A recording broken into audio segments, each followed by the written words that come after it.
Hi hello welcome to chat TV. Sugali ప్రీతికి ఏం న్యాయం చేసింది ఈ కూటమి ప్రభుత్వం? పూటకో వేషం వేసే చంద్రబాబు మహిళలకు అన్యాయం జరిగితే వాళ్ళ పని ఆఖరు అంటూ మాటలు మాత్రం చెబుతున్నాడు. చంద్రబాబు చేసే పాపాల్లో జనసేన బీజేపీ కూడా పాలు పంచుకుంటున్నాయి అని అన్నారు వైఎస్ఆర్సీపీ ప్రధాన కార్యదర్శి నందమూరి లక్ష్మీపార్వతి. మనం చక్కగా ఒక టైటిల్ పెట్టేసేయచ్చు, అత్యాచార ఆంధ్రప్రదేశ్. ఎందుకంటే గిన్నెస్ బుక్ కూడా పంపించాలనుకుంటున్నా నేను రేపో ఎల్లుండో. మొత్తం ఆ డేటా అంతా కలెక్ట్ చేసి పసిపిల్ల 6 నెలల పసిబిడ్డ మొదలుకొని 60 ఏళ్ల వృద్ధురాలి వరకు కూడా ఎన్ని జరిగినాయో ఈ ప్రభుత్వం ఏర్పడిన తర్వాత వాళ్ళందరి లిస్టు కూడా తీసుకుంటే ఇంతవరకు బహుశా ఏ రాష్ట్రంలో కూడా, భారతదేశంలో కాదు ప్రపంచంలో కూడా బహుశా ఏ దేశంలో కూడా ఇన్ని అత్యాచారాలు వచ్చిన 2 సంవత్సరాల్లోనే కొన్ని వేలు దాటిపోయినాయి. ఎక్కడికక్కడ ఒక్క కేసు కూడా ఇంతవరకు వాళ్ళు వాళ్ళని అరెస్ట్ చేయటం గాని లేకపోతే వాళ్ళ మీద కేసు బుక్ చేయటం గాని స్వయంగా ఎమ్మెల్యేలు చేస్తున్నారంటే ఇంతకంటే నీచం ఏమన్నా ఉందా? ఇక్కడ ఆశ్చర్యం ఏంటంటే ఈ సనాతనులు, ఎందుకంటే ఈ మధ్య సనాతనవాదం కొత్త డ్రామా ఒకటి మొదలైంది కదా ఆంధ్రప్రదేశ్ లో. కొత్తమైనటువంటి డ్రామా, కొత్త డ్రామా మొదలైపోయింది. ఏంటి మతం, అదేవిధంగా మా ఇలవేల్పు వెంకటేశ్వర స్వామినే మేము రోజు పూజ చేస్తాము. మరి ఇన్నేళ్లలో 40 ఏళ్ల ఇండస్ట్రీ ఎప్పుడు కూడా ఒక్కసారి కూడా ఆ మాట చెప్పినట్టు మనం వినలేదు కదా. గతంలో ఏనాడు చెప్పలా, ఈ మధ్య చాలా ఎక్కువైపోయింది దానికి. ఎందుకంటే అది కూడా వెంకటేశ్వర స్వామిని కూడా రాజకీయాల్లోకి లాక్కొచ్చేసాడు గనక, లాక్కొచ్చి దేవుణ్ణి కూడా నేను వాడుకుంటున్నా చూడండి అని చెప్తా ఉన్నాడు. కనుక ఈ సనాతనులు వీళ్ళందరూ కూడా మతం గురించి ఇంత గొప్పగా మాట్లాడుతున్న వీళ్లు పూర్వరంగం చూస్తే దేవుడే లేడని చెప్పిన ఆయనేమో సిబిఎన్ చంద్రబాబు నాయుడు. అదేవిధంగా మా నాన్న దీపంతో సిగరెట్ వెలిగించుకుంటాడని చెప్పినటువంటి మరొక ఆయన డిప్యూటీ సీఎం. వీళ్ళిద్దరూ కలిసి ఈ రోజు బ్రహ్మాండమైన వేషాలు వేసుకొని తిరుగుతా ఉన్నారు ఆంధ్రప్రదేశ్ లో. పోనీ ఈ సనాతన ధర్మం ఏం చెప్పింది మహిళల గురించి అనేది వీళ్ళకు ఒక్కసారైనా ఆలోచించారంటే అదేమీ లేదు. ఎత్ర నార్యస్తు పూజ్యంతే రమంతే తత్రావై దేవాహ, ఇది చాలా మనుస్మృతి అనుకుంటా అని చెప్పింది. అందువల్ల ఏ దేశంలోనైనా సరే మహిళలను గౌరవించాలి, పూజించాలి. అలా మహిళలను గౌరవించినటువంటి సమాజమే చాలా ముందుకెళ్తుందని చెప్పి గాంధీ గారు కూడా చెప్పారు ఇదే మాట. ఏంటంటే no civilization can survive itself in believes in women's independent. ఎక్కడ కూడా ఏ దేశమైనా సరే నాగరికతలో ముందుకు పోవాలి అంటే స్త్రీలను గౌరవించాలి, ఆ స్త్రీలకు సమానమైనటువంటి అధికారాన్ని ఇవ్వాలి. అట్లా స్త్రీలను గౌరవించకుండా అణిచివేతకు లేకపోతే వాళ్ళు ఒక భోగ వస్తువులుగా వాడుకునేటువంటి ఏ సమాజం కూడా ఇంతవరకు ముందుకు పోలేదు. గతంలో మనకి భారతం రామాయణం చదువుకున్నాం కదా, సీతను చెరబడితే మొత్తం లంకతో సహా సర్వనాశనం అయిపోయాడు రావణాసురుడు.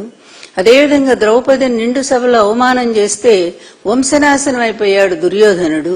ఇలా చరిత్ర అంతా మనకి చెప్తూ ఉన్నా కూడా సత్యాలు మరి ఇప్పటి వరకు కూడా కళ్లు తెరవనటువంటి పురుషాధిక్య సమాజానికి ప్రతీకలుగా నిలబడ్డ ఈ చంద్రబాబు నాయుడు, ఆయన కొడుకు, అదేవిధంగా పవన్ కళ్యాణ్, ఈ ముగ్గురు కలిసి మహిళల మీద ఇంత దారుణంగా జరుగుతుంటే ఒక్క సుగాలి ప్రీతి విషయానికేమో పెద్ద అల్లరి గొడవ చేసినటువంటి పవన్ గారు మరి మా గవర్నమెంట్ వస్తే 5 నిమిషాల్లోనే నేను పరిష్కారం చేస్తా అంటే చివరికి వాళ్ళ అమ్మ వచ్చి రోడ్డు మీద పాపం ధర్నా చేసినా కూడా ఆవిడని పట్టించుకోకుండా అయిపోయింది మీ పరిష్కారం, అయిపోయింది మీ కేసు అసలు తీసుకోవడానికి వీల్లేదు.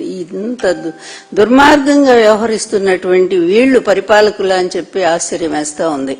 ఇక ఈ మహానుభావుడు ఉన్నాడు కదా, గంటకు ఒక మాట పూటకో వేషం వేసేటువంటి చంద్రబాబు నాయుడు ఉన్నాడు కదా, ఆయన అంటాడు మహిళల మీద ఎవరైనా సరే మహిళలకు అన్యాయం జరిగితే వాళ్ళ పని ఆఖరంట, అంతటితో ఉండరంట.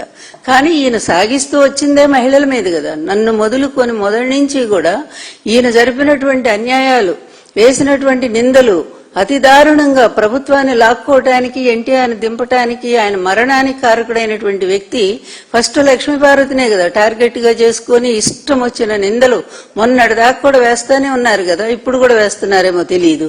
మరి ఒక మహిళ వచ్చి ఆయన ప్రాణాలు కాపాడి అధికారాన్ని తీసుకొచ్చి ఆ రోజు మీరంతా ఎక్కడున్నారు? ఈ మహిళే కదా ఎన్టీఆర్ గారితో రాష్ట్రం అంతా తిరిగి మొత్తం కూడా 258 సీట్లు సాధించినప్పుడు ఆ విజయంలో ఆమెకు పాత్ర లేదా? ఆ రాగానే 8 నెలలు తిరగకుండానే ఆ మహిళ మీద ఇంత ఘోరమైన నిందలేసి మరి గవర్నమెంట్ని పడగొట్టినటువంటి నీకు మహిళల మీద గౌరవం ఉందా చంద్రబాబు నాయుడు? ఎంత నువ్వు మేకవన్నె పులివంటే పైకి మేకతోలు కప్పుకొని సూక్తులు సూత్రాలు అన్ని కూడా పైకి మాట్లాడుతూ ఉంటావు, శాంతి మంత్రాలు చెప్తూ ఉంటావు, వెనక చేసే అన్ని కూడా ఘోరమైనటువంటి కృత్యాలే. ఎంత కుసంస్కారి నువ్వు. నీ ప్రభుత్వం రాకముందు నుంచే అంటే అనౌన్స్ అవ్వగానే నీ ప్రభుత్వం వస్తుంది అనగానే మొదలైపోయినాయి అమ్మాయిల మీద అత్యాచారాలు. ఎక్కడి నుంచి కర్నూలులో పసిపిల్లని ఇంతవరకు డెడ్ బాడీ కూడా దొరకనటువంటి పరిస్థితి. అక్కడి నుంచి ఎన్ని రకాలైనటువంటి పసిపిల్లల మీద, అదేవిధంగా స్వయంగా మీ పార్టీ ఎమ్మెల్యేలే ఈ విధంగా అత్యాచారాలు చేస్తుంటే ఏ ఒక్కడైనా సరే నువ్వు పార్టీ నుంచి సస్పెండ్ చేసావా? ఏ ఒక్కడైనా సరే తీసేసావా?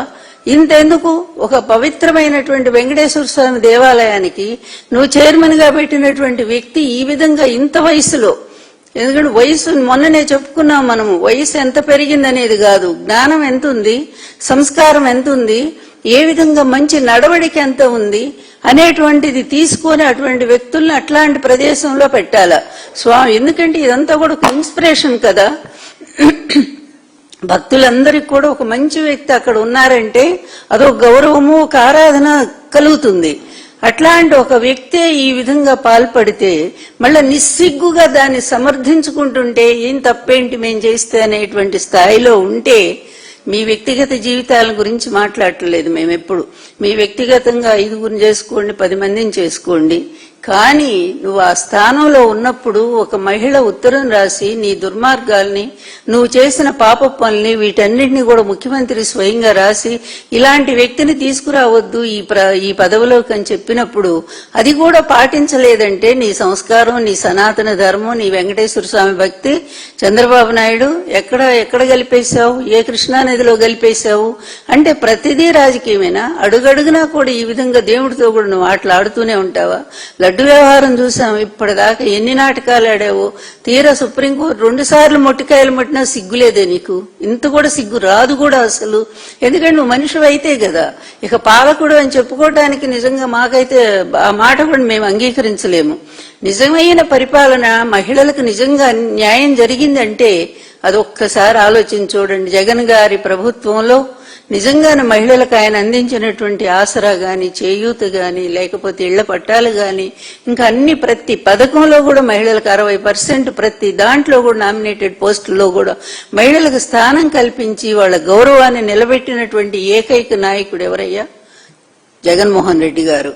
మరి నువ్వు వచ్చిన తర్వాత అంతెందుకు, పక్కనున్నటువంటి తెలంగాణ రాష్ట్రంలో ఒక అమ్మాయిని 3 దుర్మార్గులు వాళ్ళు వెళ్లి అమ్మాయిని అత్యాచారం చేసి చంపేస్తే దిశ అనేటువంటి పేరు తీసుకొస్తే చట్టాన్ని, అది వెంటనే ఆంధ్ర రాష్ట్రంలో అమలు చేసింది ఎవరు? జగన్మోహన్ రెడ్డి గారు. దిశ యాప్ని తీసుకొస్తే ఆ రోజు 1.5 మంది, 1,50,00,000 మంది ఆ దిశ యాప్ని వాళ్ళ ఫోన్లో ఫీడ్ చేసుకొని పెట్టుకున్నారు అమ్మాయిలు. అంతేకాదు, ఫోన్ 3 సార్లు ఊపితే చాలు. ఎన్ని పోలీస్ స్టేషన్లు పెట్టారు, దిశ పోలీస్ స్టేషన్లు. మరి ఆ పోలీస్ స్టేషన్కి ఒక్కసారి ఫోన్ నుంచి చాలు, ఒక రింగ్ వస్తే చాలు, అలా కదిలిస్తే చాలు, వెంటనే పోలీసు స్టేషన్లో మెసేజ్ వచ్చేస్తుంది. రాగానే ఆ దగ్గరలో ఉండే పోలీసులు వెంటనే పోతారు. అలా అనేక సార్లు అమ్మాయిలను రక్షించారు కదా. ఇలాంటివన్నీ నీకు ఎట్లా తెలుసు? అసలు నీకు అవి తెలియటం కాదు, నీ బుర్ర కూడా ఎక్కువ. ఎందుకంటే ఎంతసేపు ప్రతిదాన్ని కూడా నీ ఖాతాలో వేసుకోవటం నీకు అలవాటు కదా, చోరీ చేయటం నీ అలవాటు కదా, దొంగతనం అనేది నీకు అలవాటు కదా. జగన్ గారు చేసిన ప్రతి మంచి పని కూడా నువ్వు ఆ క్రెడిట్ అంతా నీ దాంట్లో నీ ఖాతాలో వేసుకోవటం. ఇప్పుడు నీ కొడుకు కూడా అట్లాగే తయారయ్యాడు. వాడు నేను చేశానని చెప్పుకుంటా ఉన్నాడు. ఇంతకంటే సిగ్గుమాలినటువంటి పాలకులు ఎక్కడైనా ఉన్నారా? దేశ చరిత్రలోనే ఒక సిగ్గుమాలిన వాడివి. ఇంత నువ్వు చెప్పేడు, అసలు ప్రజలకి నీ పట్ల ఎటువంటి భావన ఉందో ఒక్కసారి చంద్రబాబు ఆలోచించావా నువ్వు? సారీ, ఒక్కసారన్నా నువ్వు ఆలోచించావా? ప్రజలు ఎంత అసహించుకుంటున్నారో, ఎంత ఏహిత నీ పట్ల కలిగి ఉన్నారో, నీ పరిపాలన పట్ల అనేది అవేమీ పట్టవు నీకు. ఎందుకంటే బెజవాడను ముంచేసిన దగ్గర నుంచి కూడా ప్రజలు ఎన్ని అవస్థలు పడుతున్నారు, రైతుల దగ్గర నుంచి మహిళల వరకు ఎన్ని రకాల ఇబ్బందులు పడుతున్నారు. ఇవేవీ రావు. ఎంతసేపు ఉన్నా కూడా నువ్వు డబ్బు సంపాదించుకోవటం, అవినీతి మార్గంలో నువ్వు నీ కొడుకు, అదే విధంగా మిమ్మల్ని నమ్ముకున్నటువంటి పవన్ కళ్యాణ్కి ఈ విధంగా మీ ముగ్గురే లాభపడుతున్నారు తప్ప ఆంధ్ర రాష్ట్రంలో ఇంకెవరికైనా న్యాయం జరుగుతుందా? మీ పార్టీలో కొంతమంది వ్యక్తులు దోపిడీ, శుభ్రంగా భూ కబ్జాలు చేస్తా ఉన్నారు, ఇసుక దోపిడీ చేసేసారు, ఇంకా మైనింగ్ అన్ని ఎక్కడ ఏది ఆఖరి మట్టితో సహా తవ్వేసుకుని అమ్మేసుకుంటా ఉన్నారు. ఇంత అవినీతి ఎప్పుడు చరిత్రలో లేదు. గత జగన్ గారి ప్రభుత్వంలో ఎక్కడ కూడా మచ్చలేదు. ఏ ఒక్కటి కూడా మీరు నిరూపించలేకపోయారు. ఎన్ని అబద్ధాలు చెప్పినా సరే జగన్ గారు ఎంత పూర్తిగా అవినీతి రహితమైనటువంటి అద్భుతమైన పరిపాలన, డైరెక్ట్ సొమ్ము ప్రజలకే అందేటట్టు మరి ఆయన అందజేశారు కదా. అది నిజమైనటువంటి పరిపాలన. అదంతా పోయి ఇప్పుడు ఎట్లాంటి పరిపాలన? రాక్షస పరిపాలన, మహిళలకు వ్యతిరేకమైనటువంటి పరిపాలన. అమ్మాయిలు భయపడిపోతున్నారు. మొన్న ఒక తల్లి ఆక్రోశం నేను విన్నాను, టీవీలో మాట్లాడుతూ ఉంది. మా పిల్లల్ని ఇప్పుడు స్కూలు పంపాలన్నా, స్కూలు దశ నుంచే 12-13 ఏళ్ళు వచ్చిన పిల్లల్ని కూడా స్కూలు పంపాలంటే భయపడిపోతా ఉన్నారు తల్లిదండ్రులు. ఇక కాలేజీకి వెళ్లే పిల్లలు మళ్ళీ ఇంటికి వచ్చిన దాకా కూడా పాపం అంతగా తల్లిదండ్రులు ఎదురు చూస్తా ఉన్నారు. ఇలాంటి పరిస్థితి ఒకనాడు ఎట్లా ఉందయ్యా మహిళలకి? సొంత ఇంట్లో తల్లిదండ్రుల రక్షణలో ఏ విధంగా ఆడపిల్లలు హ్యాపీగా ఉన్నారో అదే విధంగా సొంత అన్నదమ్ములు ఏ విధంగా వాళ్ళని కాపాడుకున్నారో ఆడపిల్లల్ని, జగన్ గారి ప్రభుత్వంలో కూడా ఆ విధంగా ఒక సొంత కుటుంబంలో ఉన్నట్టు హాయిగా తిరిగి వచ్చేవారు ఆడపిల్లలు. క్రైమ్ రేట్ ఎంత తగ్గింది? అత్యాచార ఘటనలు అసలు ఏవో పేరుకు 1-2 తప్ప ఎక్కడన్నా జరిగినాయా? చూడండి, కంపేర్ చేసి. మీరు ప్రభుత్వంలో అన్ని రికార్డులు ఉన్నాయి కదా, మీరే లెక్క చేయండి. కానీ మీ ప్రభుత్వంలో ఎన్ని జరిగినాయో ఒక్కసారి ధైర్యంగా బయట పెట్టగలరా? మీరు చేసినటువంటి పాపాలు ఎన్నంటే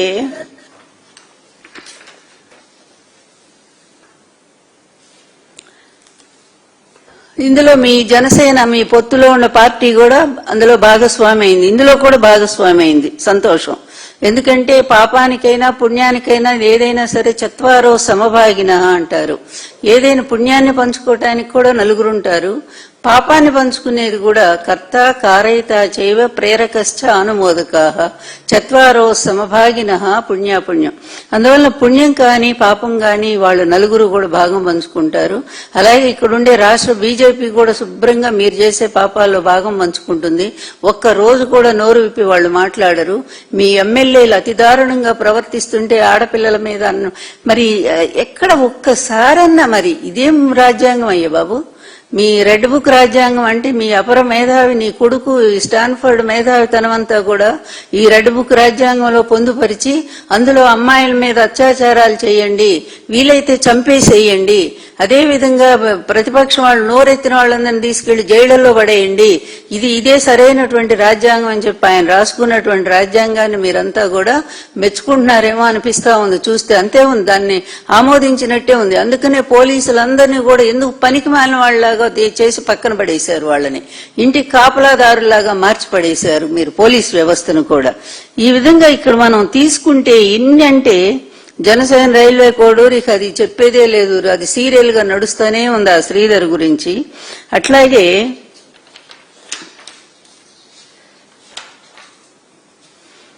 తొమ్మిది 2/2025 జనసేన నేత కిరణ్ రాయల్ లైంగిక వేధింపులు డేట్స్ తో సహా ఇస్తా ఉన్నాం మేము. తర్వాత ఎమ్మెల్యే నసీర్ వెకిలి చేష్టలు 3/8/2025 కోనేటి ఆదిమూలం వీడియోతో పోలీసు మహిళ ఫిర్యాదు చేసింది. 5వ తారీఖు 5/9/2024 అద్భుతమైనటువంటి మీ పరిపాలనలో ఎన్ని గొప్ప పనులు జరిగినాయో అందులో మీ ఎమ్మెల్యేలు ఎంత పాపం మంచి బుద్ధితో ప్రవర్తించారు. దళిత మహిళా వియోపై టీడీపీ నేత లైంగిక వేధింపులు 22/7/2025 కేజీవీపీలో సీట్ ఇప్పిస్తానంటూ ఒంటరి మహిళకు లైంగికమైన వేధింపులు 21/7/2025 జాబ్ కోసం కమిట్మెంట్ ఇవ్వనున్న టీడీపీ కార్యకర్త ఉద్యోగం సరికది 21/7/25 తర్వాత యువతి మీద టీడీపీ కార్యకర్త లైంగిక దాడి 3/7/2025 యువతిని మోసం చేసిన కేసులో టీడీపీ నేత తనయుడు అది బలవంతంగా అరెస్ట్ చేశారు. అసలు చేయకపోతే వాళ్ళ అమ్మాయి తల్లిదండ్రులు కోర్టుకు వెళ్తామని చెప్పి వాళ్ళు నిరసనకు దిగేసరికి తప్పనిసరి కేసు పెట్టారు. అంతేగాని అతనేం అరెస్ట్ చేయలేదు. ప్రేమ పేరుతో టీడీపీ ఎమ్మెల్యే వాసు అనుచరుడి మోసం 15/6/2025. దళిత మైనర్ బాలిక మీద 6 నెలలుగా టీడీపీ కార్యకర్తల అత్యాచారం. అందులో ఏ ఒక్కడన్నా అరెస్ట్ చేశారండి? 5/6/2025 అమ్మాయి గర్భవతి అయింది పాపం. నిజంగా ఆ పిల్ల ఏమైందో కూడా ఇప్పుడు తెలియట్లేదు. ఇంత దారుణాలు 7 ఏళ్ల బాలిక మీద టీడీపీ కార్యకర్త అఘాయిత్యం. పల్నాడు జిల్లాలో అంగన్వాడీ కార్యకర్తకు టీడీపీ నేత లైంగిక వేధింపులు 6/4/2025. అనిత నియోజకవర్గంలో మహిళల దుస్తులు చింపి టీడీపీ నేతలు దాడి చేసి ఆమెను రోడ్డు మీద నడిపించారు 31/6/2024. విద్యార్థుల వాష్ రూమ్లో సీక్రెట్ కెమెరాలు 38/2024. పక్క మీదకు వస్తే బిల్లులు చేస్తారన్న టీడీపీ నేత 30/9/2024. బాలికను గర్భవతిని చేసిన టీడీపీ కార్యకర్త 5/1/2025. 4 ఏళ్ల చిన్నారి బాలుడి మీద లైంగిక దాడి, చిన్న బాబు మీద, మగపిల్లల మీద కూడా. పలాసలో 2 విద్యార్థులపై టీడీపీ కుటుంబాలకు చెందిన యువకుల గ్యాంగు రేపు 19/10/2024. సవిత ఇలాకాలో మహిళపై టీడీపీ కార్యకర్తల లైంగిక దాడి 3/9/2024. టీడీపీ నేతల గాజుల రాసలీలల వీడియోలు బహిర్గతం 17/10/2024. ఇలా చెప్పుకుంటా పోతే ఒక కామాంధుల్లాగా, విచ్చలవిడిగా, దున్నపోతుల్లాగా, ఎట్లాంటి రోడ్డు మీద వదిలేసిన ఆంబోతుల్లాగా మీ శాసనసభ్యులు అంటే అలాంటి వాళ్ళని ఎంపిక చేసి మరీ కూడా సీట్లు మరి మీ కొడుకు ఇప్పించుకున్నాడో నువ్వు ఇచ్చావో తెలియదు గాని ఇలాంటి వెధవలందరినీ కూడా తీసుకొచ్చి ఆడపిల్లలకు అన్యాయం చెయ్యండి అని పాపం నోరు తెరిచి ఎంత ఎక్కువగా దళిత కుటుంబాలకు చెందినటువంటి అమ్మాయిలు ఉన్నారు. వాళ్ళు పెద్దగా వచ్చి రోడ్డు మీదకి వచ్చి మిమ్మల్ని ఎదిరించి పోట్లాడలేరు. కానీ మీరు మాత్రం అట్లాంటి పిల్లల్ని వాళ్ళకి పాపం కన్న తల్లిదండ్రులకు బాధ ఎంత కడుపు సోకం ఉంటదండి. కన్నబిడ్డ ఈ విధంగా కళ్ల ముందు బలైపోతా ఉంటే ఏ తల్లిదండ్రులు ఓర్చుకోగలరు? పాలకులయ్యుండి ప్రజల బాధలను అర్థం చేసుకుని రక్షించాల్సింది పోయి ఒక దుర్మార్గుల్లాగా వ్యవహరిస్తున్నటువంటి మీ పార్టీ నేతల మీద ఏం తీసుకున్నావు చర్యలు చంద్రబాబు? పవన్ కళ్యాణ్ మిమ్మల్ని కూడా మేము అడుగుతా ఉన్నాం, నువ్వేం తీసుకున్నావయ్యా? చీటికి మాటికి ఓ సినిమా డైలాగ్స్ వల్లించేస్తావు, ఆవేశంలో ఊగిపోతావు, వెళ్లిపోతావు. కానీ ఈ రాష్ట్రానికి నీ వల్ల జరిగిన మేలేంటో చెప్పండి పవన్ బాబు. మీ వల్ల ఏ ఒక్క మేలు జరిగింది, ఏ ఒక్క మహిళకు న్యాయం జరిగిందో దయచేసి చెప్పండి. ఇంకా ఆయన గురించి చెప్పనే అక్కర్లేదు. అదొక మాలోకం. ఆ మాలోకాన్ని తీసుకొచ్చి రేపు మా మీద ఆంధ్రప్రదేశ్ ప్రజల మీద రుద్దటానికి ప్రయత్నం చేస్తారు.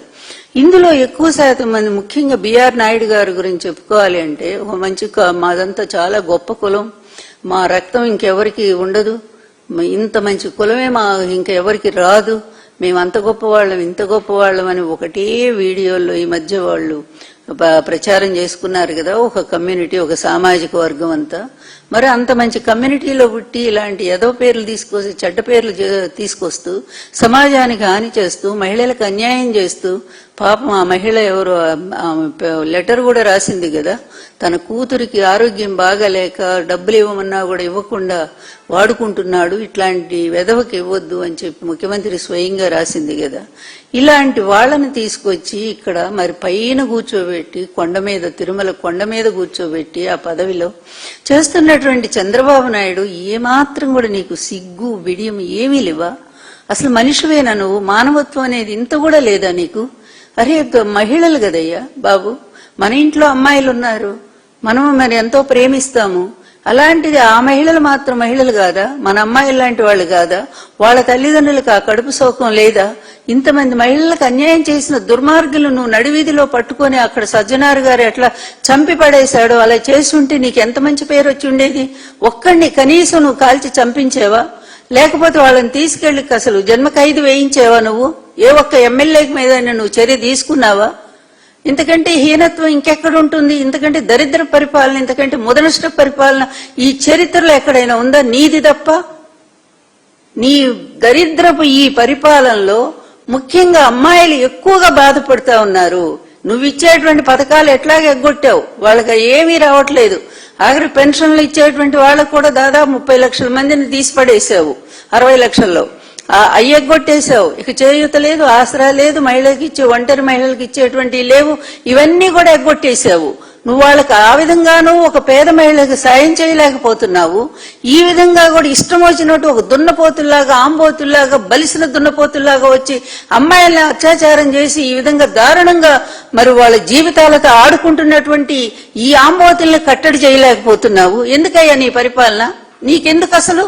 నువ్వు ఏం మంచి చేసావని ముఖ్యమంత్రి కావాలి? అడ్డదారిలో వస్తావు, ఎప్పటికప్పుడే వస్తావు. ఆ రోజు అంతే ఎన్టీఆర్ని వెన్నుపోటు పొడిచావు, అడ్డదారిలో వచ్చావు. తర్వాత బీజేపీని పట్టుకున్నావు, మళ్ళీ అడ్డదారిలో వాళ్ళ దీంతో వచ్చావు. మొన్న అంతే మోడీ గారి చలవతో గెలిచావు 2014లో. ఇప్పుడు అంతే కూటమి ముగ్గురు వేసుకొని ముగ్గురు కూర్చురా ముండదయ్యం అన్నట్టుగా ముగ్గురు కలుపుకొని నువ్వు వచ్చి ఏదో పెద్ద అది కూడా మళ్ళీ ఈవీఎంలు దీంతో చేసావు, మాయం మోసం చేసి గెలిచావు. ఇంత చేసి నువ్వు ఇలా అడ్డదారిలో గెలవటం అలవాటైన నీకు ఈ అడ్డదారి పనులు అలవాటు. నువ్వు అదే అనుకుంటున్నావు. నేను ఎట్లాగే ఈ ప్రజలు నన్ను గెలిపించలేదు గనక నా రాష్ట్రంలో ఇష్టం వచ్చినట్టుగా నన్ను నమ్ముకున్నటువంటి వాళ్ళు ఏమైనా చేయనియ్యి, ఎటువంటి అకృత్యాలకైనా పాల్పడినాయి, ఎటువంటి దుర్మార్గాలైనా చేయని, వాళ్ళని గురించి నేను ఇంకా ఆలోచించను. చక్కగా చేసుకోండి, మీరు హ్యాపీగా ఉండండి, మీ మీద శిక్షలు లేకుండా నేను చూసుకుంటాను. ఎందుకంటే నేను కూడా అంతే కదా, శిక్షలు తప్పించుకుంటేనే బతుకుతున్నాను కదా. ఈ రాష్ట్ర ప్రజల సొమ్మంతా కూడా లాయర్లకు నేను దోచిపెడతానే ఉన్నాను కదా. లేకపోతే ఇన్నేళ్లు ఎన్ని కేసులు నా మీద ఉన్నా కూడా ఏ లూద్రానో మరొకళ్ళు సిద్ధార్థ వీళ్ళంతా వస్తారు, నన్ను కాపాడుతారు, కోట్ల డబ్బు తీసుకొని పోతారు. అలాగే మీకు కూడా నేను కాపాడుతూ ఉంటాను, చెయ్యండి మీ ఇష్టం వచ్చినట్టు అని. ఈ విధంగా నువ్వే ప్రోత్సహిస్తున్నావా నీ పార్టీ వాళ్ళని? వాళ్ళ ఆనందాలకు అడ్డం రాకూడదని, వాళ్ళు ఏం పని చేసినా సరే వాటన్నిటికి కూడా నీ సపోర్ట్ ఉంటుందని పరోక్షంగా నువ్వు తెలియజేస్తున్నావా? అట్లాంటి వాడు ఎందుకు మహిళల పేరెత్తుతావు నువ్వు? ఏ మహిళకైనా అన్యాయం జరిగితే తన్నాలనిపిస్తుంది. నిజంగానే ఎంత కోపం వస్తుందంటే అట్లాంటి మాటలు మాట్లాడినప్పుడు, ఇట్లాంటి పిచ్చి మాటలు ఎవరు మాట్లాడినా కూడా నాకే కాదు వినేటువంటి ప్రతి ఒక్కళ్ళకు కూడా బాధ కలుగుతుంది. ఇట్లాంటి పిచ్చి మాటలు ఎందుకు మాట్లాడుతున్నారు వీళ్ళు అని చెప్పి. అందువల్ల దయచేసి ఎవరైనా సరే మీ పార్టీలో వాళ్ళు ఎవరూ కూడా మహిళలకు మేము న్యాయం చేస్తామనేటువంటి ఒక్క మాట కూడా మాట్లాడొద్దని చెప్పి నేను తెలియజేస్తా ఉన్నాను. లైక్ చేయండి, షేర్ చేయండి, కమెంట్ చేయండి అండ్ సబ్స్క్రైబ్ చేయండి GRT.